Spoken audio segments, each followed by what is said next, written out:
And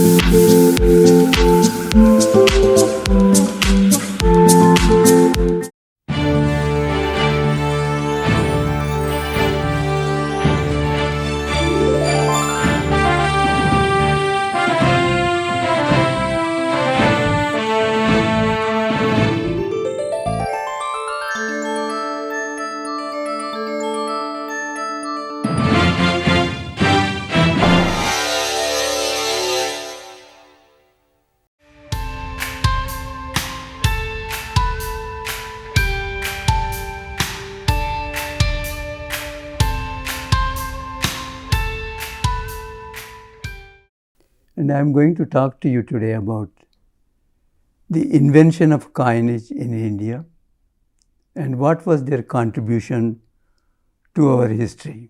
Sometimes we find very interesting hoards while studying the coins and so on. Here what you could see is Buddhapada type of a gold coins. A hoard was found from Mahbubnagar. And these coins, when we studied them, they were made in the 6th, 7th, 8th centuries. By the time Buddhism was almost on the way out in Telangana. So these coins tells you that there must have been some small pockets where Buddhism was prevalent. And sometimes when we take the coins and then analyze them chemically, we find lot of interesting things and so on. And we have a ways of studying the coins by X-ray diffraction, chemical analysis, lead isotope studies and so on. And then sometimes we learn that what were the metals that were available and what were the sources of those ores of the coins made of copper, lead, silver and gold. And sometimes some of those studies and so on help us say that what coins were made of. And here you see a picture of the X-ray diffraction study of a Vasishthaputra Satakarni, who was the son of the Gautamaputra Satakarni. And it used to be said that early kings of the Satavahana dynasty did not issue silver coins on their own.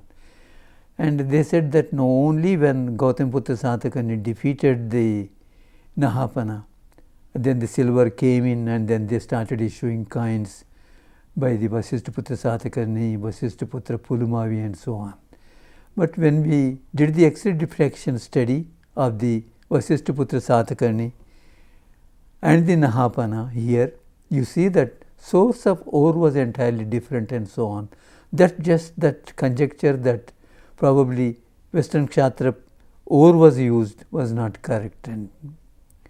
And similarly, history of the Satavahanas, before Satavahanas, we knew very little early, but now from the coins we have come to know about the pre-Satavahana kings who ruled us, and then long before that the Mauryan and then Nanda kings, they were ruling us. And these coins have been found and so on. And then earlier Magadhan coins were never found, so that Magadha never ruled Telangana, but Nanda ruled us, Ashoka ruled us, and the find of these coins is an evidence of that. And the Singavaram hoard, of course, was found in the early part of the 20th century, and then this was from a Janapada, and then lot of information has come to us, and that Janapadas were making coins earlier to the imperial coins. That knowledge came to us from there and so on. And we could see that this is you see a elephant on all the coins and so on. So, but each coin is different and so on.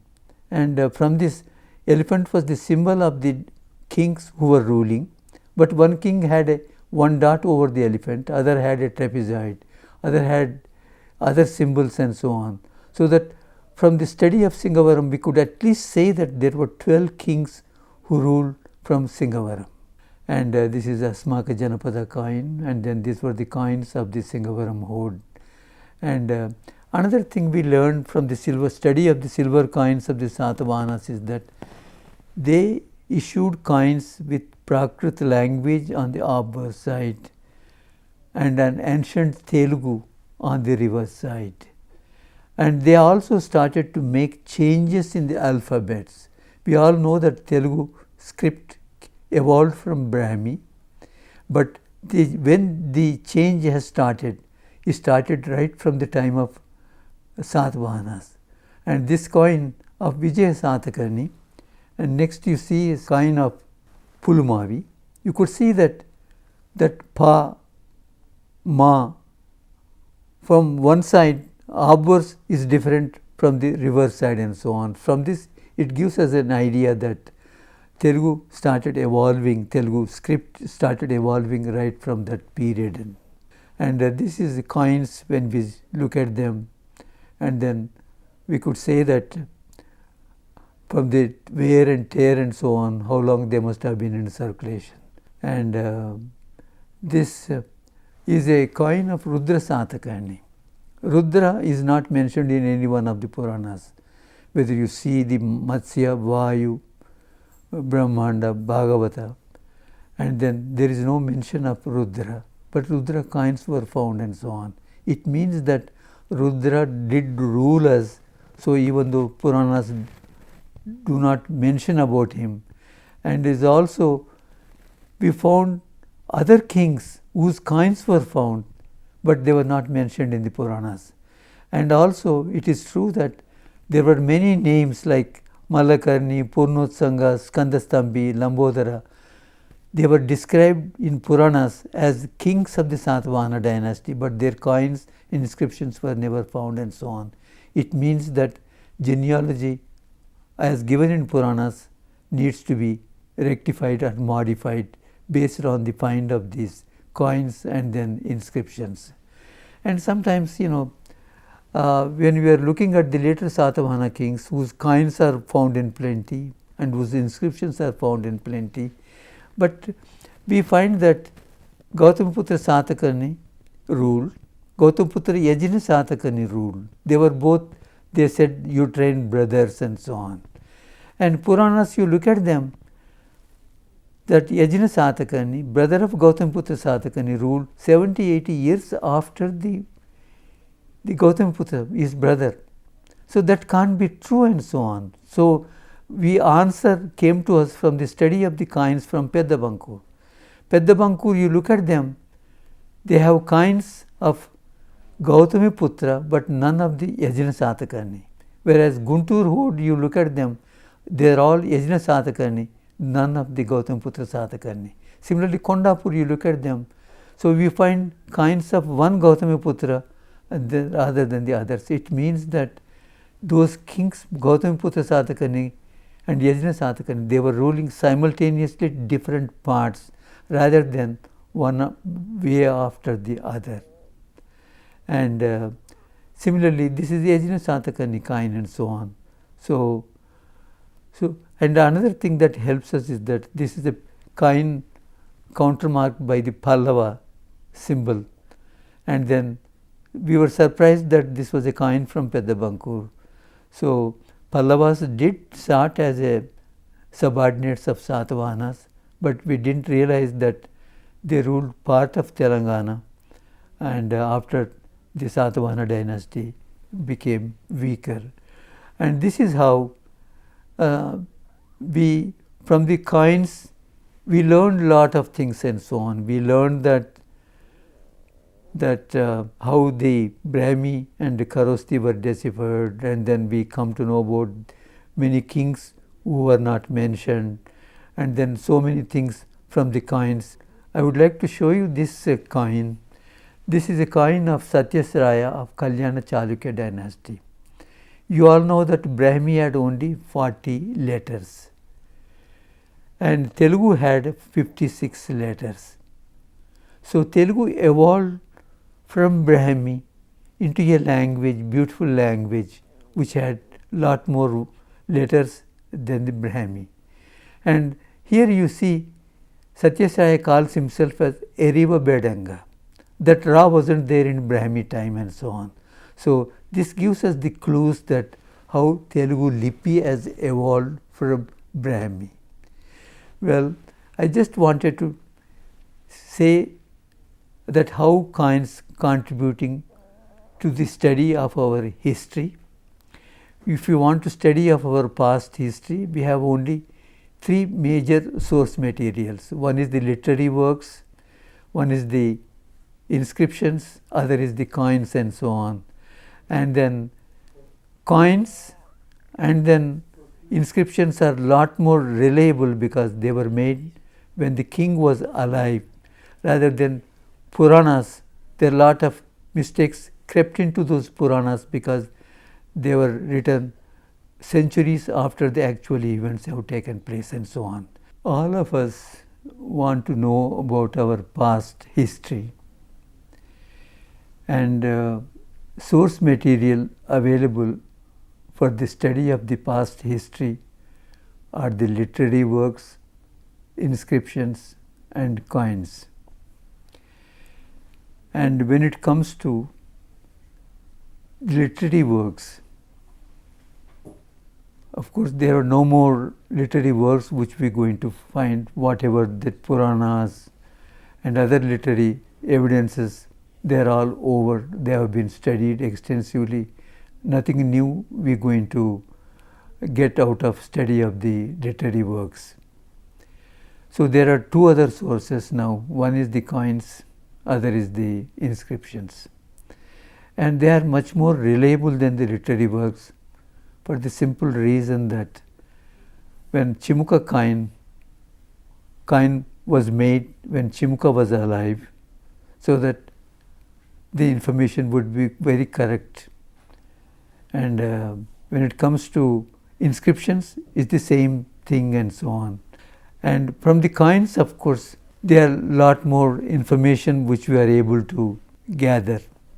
And I was trying to tell you that source material, that what the coins were made of. You all know that Satavahana coins, majority of them were made of lead. There were, when the Satavahana coins were being compiled by in 1963 by Marimada Ramarao, there were about 38,000 Satavahana coins in the State Museum, and almost 24,000 of them were made of lead and so on. And we just wondered that lead is a soft metal, and why they preferred that, and what were the sources of this lead, and how they were purifying that. And when we studied that chemically, there were only 4 or 5 sources of lead in those days. One is Zawar in Rajasthan, Agni-Gundala, Bandlamatta and Jangamarajapalli. And we looked at them. There were evidences of ancient mining in those places. And we got ores from those sources and then we studied them. And the ore material of lead from these sources is only contains 6-7% of lead. So it means that our ancestors were able to purify lead from 6-7% to 99.3, 99.7. Krishna Shastri studied the lead content of the lead coins, and then almost they were 99.3 pure and so on. So it means that our ancestors had the technology to purify lead that wonderfully well, and also that how they were those coins which were made of lead, of soft metal and so on, they were strong, and even after 2000 years they were so good, they were sort of an alloy and so on. So there is a need for us to see that what was that alloy made of. Just like bell metal, we know that and so on. So when a bell is rung, the sound must be heard in the entire village and so on. So bell metal composition, when it was changed, then it becomes bad sound and so on. So that it means that alloy things our ancestors knew about coins also, that to make them strong and so on. There is a need for us to study the alloy content of the coins, so that to understand that how they were able to make the coins which lasted 2000 years and then they were still good.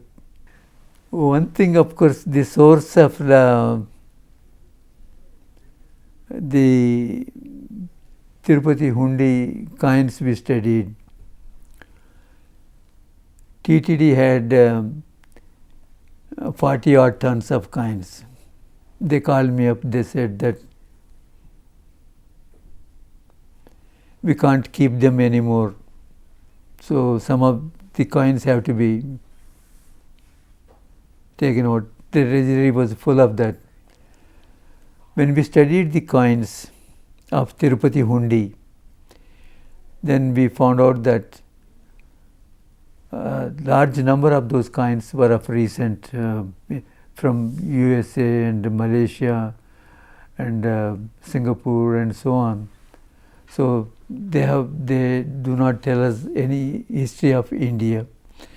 And when it comes to the ancient coins, they, we learn from them. And so at that time what we did was, we studied all the coins of the Tirupati Hundi, coins and so on. We found out that how old was the Tirupati temple, and there was inscriptions are there all over Tirupati temple, and one Pallava temple is there which dated to 630 AD, which says that we are renovating the temple. But we have coins of the 1st century BC, so that it means that Tirupati temple was there long before that. So even from 1st century, the Tirupati temple was there, and this was evidence of the coins which were there from the Hundi. And only most museums do have large number of these coins. I was surprised to find that 67,000 Indian coins were there in the American Numismatic Society in New York. And they have coins which none of our museums have them and so on. Like Kushans, they had about 950 gold coins. And we have coins of the Kodur Horde. Kodur Horde was the biggest hoard of gold coins in our country. This was found near Nellore. But none of those coins are present with us. And in order to see those coins, we have to go to New York to see them. And British Museum, of course, has the biggest collection of our inscriptions as well as the coins, study of those and so on. And then one good thing about those museums, American Numismatic Society Museum in New York or the British Museum, they allow students to go and study those coins, and they make them available for research work. Whereas it is a big problem in our country, because security is the one big problem. Because these days coins are like art pieces, they are being preserved, and then their value is in lakhs of rupees, some rare coins and all that. So the security is the one big problem. But of course one thing is that government must find a way out so that scholars could see that. Like say I told you about that Mahbubnagar Buddhapada coins, they were lying there for 70 years, none of them looked at them and studied them and so on. Similarly, most of those coins were being studied, and then when we studied them, we learned a lot of information, so that there must be a way that museums allow scholars to study the coins. Satavahana was the most illustrious dynasty ruled from Telangana. And of course, we knew about Satavahanas from Puranas. But from the coins, we have come to know many things about this dynasty. Only when Kotlingala coins were found in 1978, it was a big discovery, and staggering variety of coins were found at Kotlingala. From punchmark coins, pre-Satavahana coins, Satavahana coins. And from the coins we have come to know that Chimukha Satavahana was the founder of the Satavahana dynasty, and he ruled from Kotlingala. Next, when we studied the Peddabankur, is the another site by the side of Dhulikatta, the Buddhist stupa was there. When we studied the coins from Peddabankur, the thousands of coins were found of Satavahana dynasty. When we studied them, what we found out was that only the coins of the later rulers were found from Peddabankur, whereas early coins of Chimukha Satavahana, founder of the Satavahana dynasty, and the next great king Satavahana, who ruled for 56 years, they were found from Kotlingala. So it appears from the study of these coins, which were found as hoards as well as excavations, is that Kotlingala was the capital of the Satavahana dynasty, and then after the Satakani, they moved over to Peddabankur, because the later king's coins were not found at Kotlingala, and similarly at Peddabankur, early king's coins were not found, whereas enormous numbers of coins of the later rulers starting from Gautamiputra Satakani were found. So it appears that Satavahana dynasty moved their capital from Kotlingala. It is only 40-50 kilometers away, and then Dhulikatta was there, the Buddhist stupa site, and then this find of those coins of the later rulers proves beyond doubt that Peddabankur was their later capital of the Satavahana dynasty. Of course, there are stories from the Puranas and from other sources that Paitan and others were the capitals, but they were big cities, but Paitan was never a capital of the Satavahana dynasty. Only thing we learned from Periplus of the Erythraean Sea, it is the documentary of the Greek sailor who came to India in the 1st century AD. He went around Indian peninsula and then went back. He wrote that monumental work, and then he describes that Paitan, he only said that some colored things were found, stones were found there, and it takes about 18 or 19 days to reach from Muziris port. But a lot of people say that Paitan was the capital, which was never the capital, and so on. And Satavahanas never left Telangana, because excavations which were found, which were done at Kondapur and also at Panigiri, at Nagarjunakonda, reveals that Satavahanas continued their rule in Telangana. And then when it comes to Paitan, it was excavated twice, hardly few coins were found, and so on. And another two, Amaravati was never the capital. There is some Puranas tell that Dhanakataka, Amaravati was the capital. But when I.K. Sharma did the excavations, hardly found 1 or 2 coins of Satavahanas, whereas in thousands you find at Peddabankur. Peddabankur first time in 1960s, 23,000 coins of Satavahanas were found, whereas the other sites hardly few coins were found, so that it adds to the belief that Satavahana never left Telangana, and first capital was Kotlingala, and Peddabankur was their next capital. And when it studied the coins and so on, we also find that hoards of coins, they give lot of information about the contemporaries. And who succeeded Satavahanas? There is evidence from Peddabankur that Pallavas seem to have, and Kondapur study of the coins found at Kondapur tells you that Mahisha dynasty succeeded Satavahanas in that area. And study of those coins tells us that who succeeded Satavahanas and which area they ruled. And Ikshvakus, when it comes to, they succeeded Satavahanas in the Nagarjunakonda, but their coins were never found in the northern part of Telangana. It means that Ikshvakus never ruled northern part of Telangana, which was ruled by other kings. Another interesting aspect we found when we were studying the coins of the rulers from Telangana region, we found out that Asafjai kings never put their name on the coins.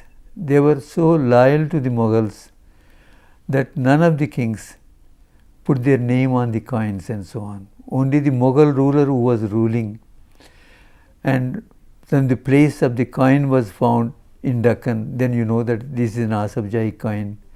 But they never put their name on the coins. Even Mir Usman Ali Khan, the last ruler, only Ain will be there. And when Mahbub Ali Khan, Meme will be there. But no full name of the coin was ever made, never put on the coins issued by the Asafjai dynasty. One other thing, interesting thing about the Asafjai area was they issued coin, they allowed the other people besides the kings. Always the coins were issued by the ruling authority. But Asafjais, what they did was, private people, they allowed coins to be made. And then like Gopalpet, Narayanpet, Vanaparthi, and all those people were allowed to issue coins on some payment. And these coins were called Chelni coins. And these coins were, of course, they were never made with good quality silver, and then they were not, the quality was not maintained. And later when Salarjung came, he banned those coins. But for a while, for many decades, these Chelni coins were in circulation in Hyderabad state area. And these coins, when we look at them, then we found out that they put their, say Gopalpet, they put Go word, Hindi word, and then Narayanpet, Vanaparthi, and these were all people who were allowed to make coins. And that history is interesting because always it was the kings who issued coins, the authority issued coins, but not allowed by the private individuals to mint coins and supply them. And this was part of the Chelni coins era during the, it started early part of the 18th, 19th century, and then it continued till the time of the first Salarjung, then who stopped that practice because it was not a good way of minting coins. The quality was not maintained, and then weight was not maintained. So that was stopped.